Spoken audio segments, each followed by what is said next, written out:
I'm Nicole Zell.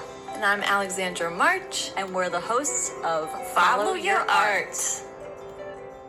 Today's episode, I was really curious because Nicole is currently dating a deaf musician, a drummer, and they play amazing together. And I just want to know more about him and his experience because it's fascinating. She was like, oh my God, I never thought of having my boyfriend as a guest. No, but you don't think of it when it's that close to you. Sometimes I have to step back and really think like, wow, that's incredible that he's so gifted in this and able to do what he does. So going forward, I know you wanted to kind of lay the groundwork for this episode because we do want it to be about not only, this deaf musician we're about to interview, but deaf awareness. And we can't speak for the experience in entirety. And the more we did research and we're looking into it, we realized the sensitivity around this. If anyone out there has any information or resources or experiences themselves that they want to share with us, we'd love to learn more about this. The more research we were doing, it seems like there's a lot to come from this. And a little background, in high school, the only language I ever took was ASL, American Sign Language.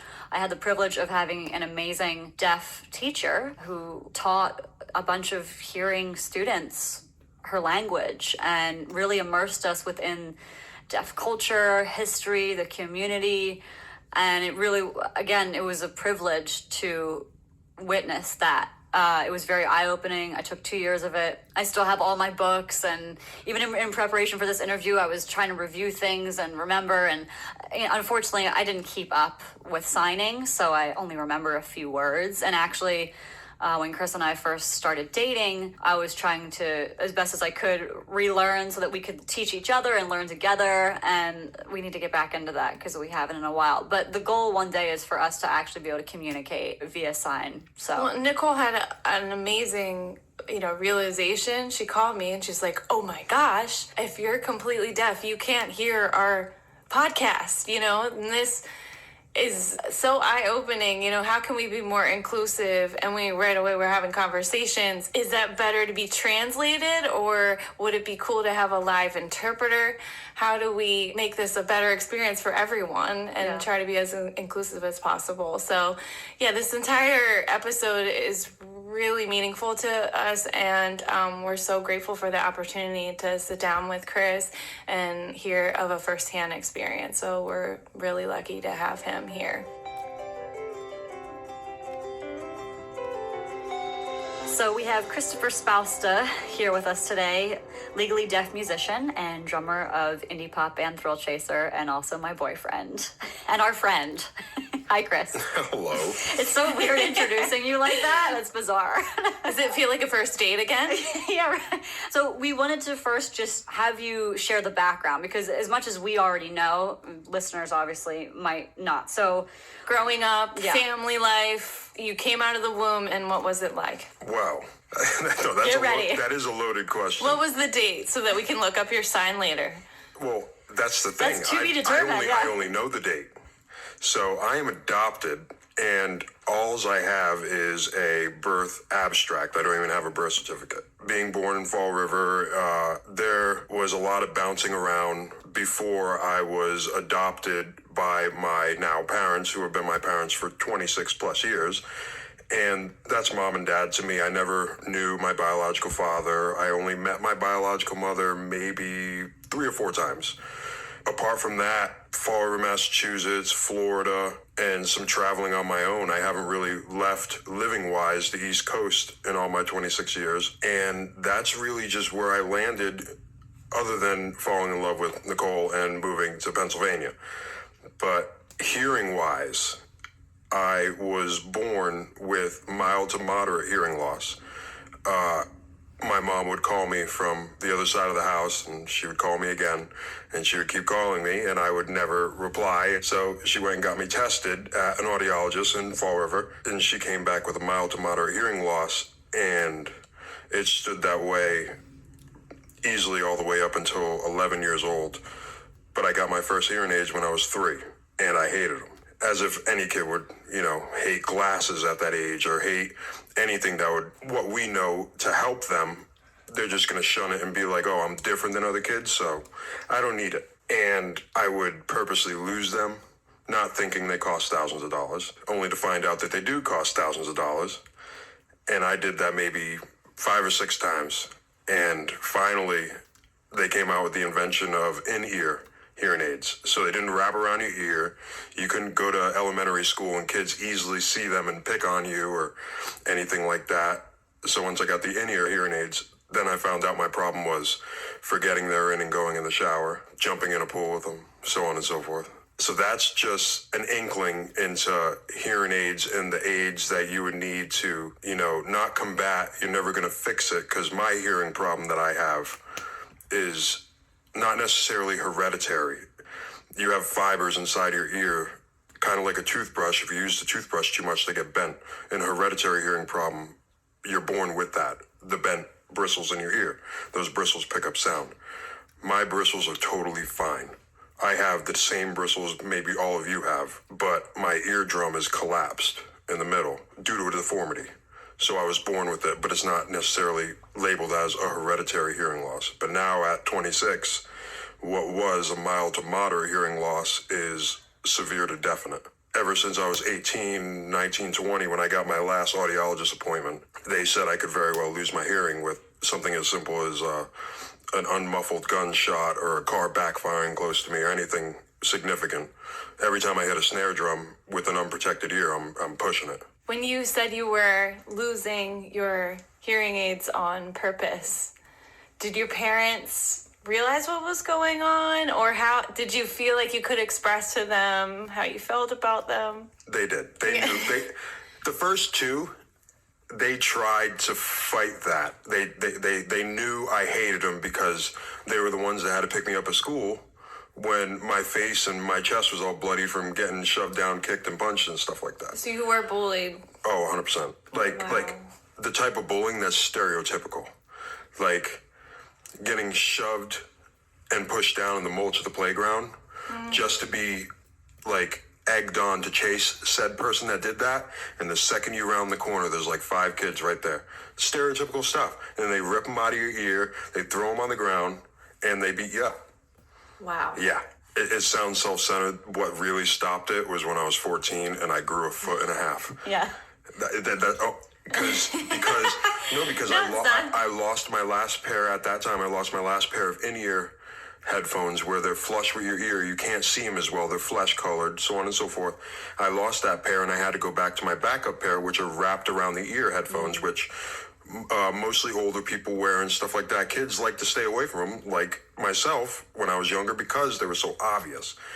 But really what stopped it is when I was bigger than the kid that wanted to bully me. Right.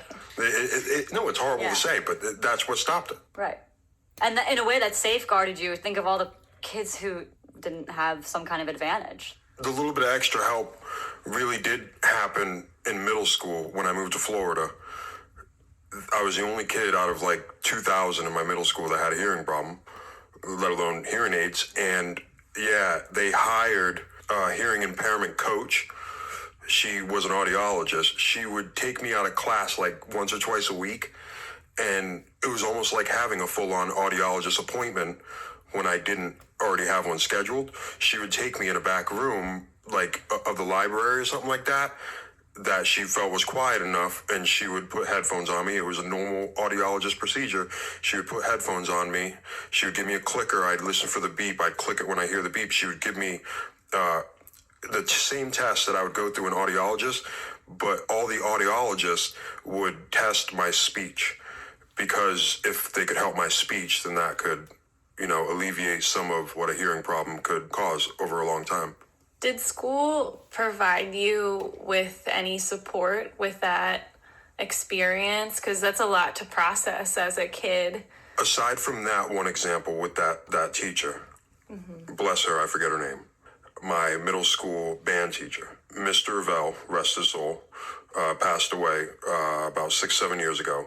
He would give me 4 or 5 times the amount of time in the band room to practice my saxophone, because he knew I didn't know what an in-tune note or an out-of-tune note was. That just gave me goosebumps. And that's what it does. An in-tune note gives you goosebumps. It's something you can feel. It's not, if you can hear it, that's one thing. But if you have two notes playing side by side and one's flat or sharp, doesn't matter, and one's perfectly in tune, you feel the waves of those notes trying to get along together, and they don't. When they get along together, you feel it. You literally feel it. You can close your eyes. You could probably, and I've never done it, but get complete noise cancellation with your ears. You can hear two and two notes by not hearing it but feeling it. You can. But he gave me a lot of time to work on that, and that really helped me in high school because I had a stereotypical hard-nosed band director where that's child's play. If you can't tune an instrument by yourself, you're not playing in his band. He's not going to give you a college piece to play. So it's the little things like that. I was just going to ask, what was your first musical memory? Well, you know it. So a little movie called The Titanic has a song. Oh my God! This is why we're kindred spirits. By Celine Dion. And I was maybe 6, 7, whatever I was. This is embarrassing to even continue, but I would sit in the bathtub and I can't hear lyrics. So if I hear a song, like I can, pick out the emotions and stuff, what is generally getting cadence. At. Yeah. But I can't really pick up what the lyrics are. I can't separate the words too much. So I would just scream as almost if it was a hum in the bathtub. Oh right? my gosh. And simultaneously swallowing soap water, and I would scream that song. My mom was like, "You're either going to play an instrument or you're going to be a singer." And my mom, still to this day, thinks I can sing. She's That's delusional. not true. Do you want to? You can sing. He can sing, and it's remarkable. We can harmonize together because of that because feeling. He's feeling the vibration, not hearing it. Yeah, alluding back. If she hits a note, I can meet that note. Doing thirds or fifths below and above, that's a little harder, but I can hit that note. I can do an octave. Wow. So then eventually, that was your first musical memory. Shout out to Celine Dion. We've done a couple of shout outs to her so far in this podcast. So then eventually you discovered instruments. What was that like? Yeah, that was elementary school. And at first it was an excuse to get this class that takes up the last 3/4 of your, the last half of your day in elementary school in Massachusetts. And Massachusetts back then, if I'm not mistaken, was primarily strings. It was orchestral setting in regards to what their education program had for band. So you really only had a choice of violin, cello, so on and so forth. You couldn't really learn that much in the world of wind instruments, whether it's woodwind or brass, unless it's those accepted instruments within the orchestral setting, French horn, baritone, so on and so forth. So I wanted to do violin, and I maybe plucked 3 of those strings, and boom, I moved to Florida. And when I moved to Florida, it's 100% woodwinds and brass, and it's all wind instruments. You would really have to go outside the school system to get, private instructors, private lessons. Which is expensive. Exactly, which my parents, as great of a life they gave me, and I'd probably be dead if I wasn't adopted. I wasn't really moving towards that anyway. But I saw a saxophone, and I figured that the guy that plays that gets all the girls. Out of all these instruments, I'm not going to wear... Usually it's guitar. People are oh yeah, I'm going to be a guitarist. I like how you were saxophone. Saxophone, come on. And I picked up a saxophone, which I was lucky because in elementary school in most states that I understand, you learn a recorder. B-A-G-F-E-D. It's the same thing on a saxophone. It's the same fingerings. You have to change your embouchure, which is your mouth position a little bit. But if you can play a recorder, you mess with your embouchure a little bit, you can play a saxophone. Just got to get that sexy growl. Yes, exactly. Build up that diaphragm.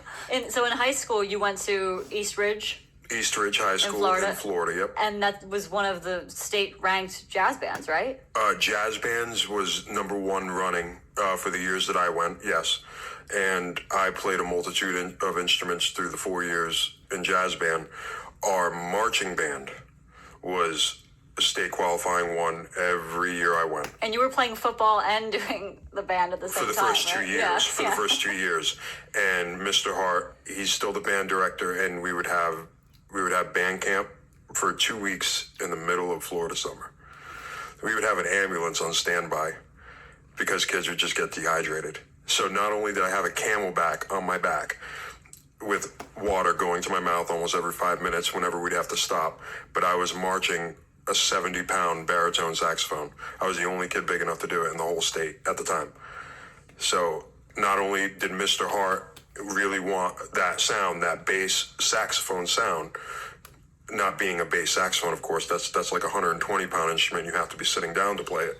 But a baritone saxophone, 4-point harness, and you have to march with it in 105-degree weather. Music is in your bones. You are certainly dedicated. Yeah, it probably sweated into my DNA that summer too. Yeah. You're primarily, obviously, a drummer now, even Yes. though you've had a very wide career with different instruments, and you also then eventually transferred to Berklee College of Music for After community college. right, Yep. for composition and conducting. Wow. Yeah, like So cool. well, and also again, what was your decision to choose that major? Because I can't imagine how challenging that would be just for anyone, let alone someone who is legally deaf. So it was mainly what was happening in high school, and it wasn't so much the conducting thing. That's just really motion of the arms, understanding the piece through and through, because the conductor has to understand the song and all the parts of said song through and through, all the time signatures, all the time signature changes, whether you're doing 4/4 and then into 3/4, you have to know all that stuff. So that can get pretty rigid or monotonous, for the lack of better words, when you're learning it and then actually executing it. Now, composition is making that piece for all of the instruments.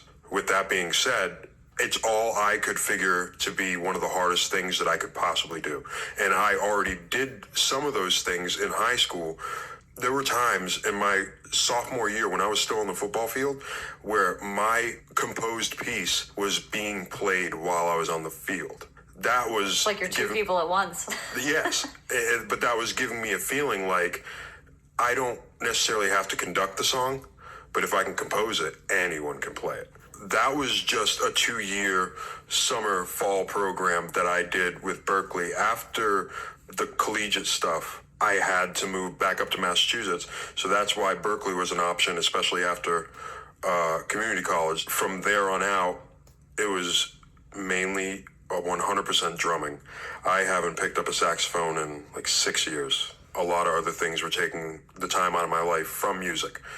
And for years, I didn't play the drum set, and I was bored one day in Massachusetts, not really feeling up on life, but I had a really good paycheck. I found a really nice one that kind of mimicked my favorite drum set, which is my first drum set I ever had. And it's just been drums 100% there on out. Yeah, so I mean, yeah, for a while you kind of got wrapped up in the 9-to-5 life and didn't have time to pursue music, but now for the past couple of years you've been back in it, and Yes. It must feel really good. Yes, I have. I wouldn't really, have it any other way. I wanted to ask how you think your deafness has affected your musical ability and career in both positive and negative ways. I don't like to think of myself as pompous, but having a hearing problem and doing something where you need hearing is kind of cool. So yeah, I am now surrounded by people who can respect and appreciate that. Hasn't been that way all my life. Yeah. I just really think there's a lot of negative aspects. I love that just speaks to your character of going against the grain and again, you probably picked one of the hardest professions given being deaf. Well, life doesn't have to be about proving something to yourself or others. It has to be about what makes you happy. This is something that elicits a very strong feeling in me. It hits people if you play it with emotion, if you play it with how you were taught and your soul, and you put some of you in it. If you look at someone's face and they're happy and they're feeling what you're giving them, what you're putting through that instrument, regardless of what the instrument is, no longer does it become, oh, I'm putting it against a man, I'm proving something. No, I'm making myself happy. I'm doing something I love. I mean, I appreciate your sentiment about the odds and me going against the one thing I could possibly need to better go through music and understand music and make music easier to deliver and practice. But, I mean, it's still music. I'm going to do it. You're truly an inspiration. I think about even people that are just starting out or younger kids that are going to listen to you and feel like that this is a possibility for them. Are there any words of wisdom that you could share? There's going to be stuff in your life that can hold you back. I don't care if it's hearing or whatever it is. There's a guy that I've talked to and followed on Instagram for a while, and he has no arms. He has no arms. He plays drums. If there was anyone ever listening to this, which I hope there is, that either needs that little push off the cliff to get to where they want to be, get practicing, put your hands into what you want to do and get them dirty, there's nothing that is stopping you that could hinder you being better than where you are or where you want to be. And if you set goals, not only are you to meet them, but now you have something to look into and work for. But you can be better than anything you even could possibly understand. So find time to practice. Find time to immerse yourself in what you love. I love that. Yes. That's a good way to end it. Thank you, Chris, for being on our podcast. Thank you, Yeah, Nikki. thank you. Alex. Yes. We appreciate you. During this episode, we discussed the issue of bullying, so we also wanted to share some bullying resources. You can go to stopbullying.gov for facts about bullying, laws and policies, external resources, research resources. If you are being bullied or someone you know, if you're a teacher or a parent, look up stopbullying.gov and see what you can do. As always, we're going to end this episode with our mantra. Feel free to take a nice big breath with us. May I love myself. May I love others. May I have joy for myself. May I have joy for others. May I inspire myself. May I inspire others. May I live to love. May I love to live. May I live to create. May I create to live.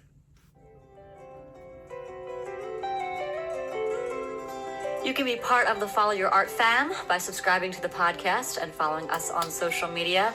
Our Facebook page is facebook.com/followyourartpodcast. And our Instagram is instagram.com/followyourart_podcast. We'd like this podcast to be a community experience. If you have any questions or topics you'd like to explore, or if you'd like to submit your art to be featured on all our social media platforms, feel free to email us at followyourartpodcast@gmail.com. A quick thank you to Benyo Barshai for providing the intro and the outro music, our studio helpers. You've been listening to Follow Your Art.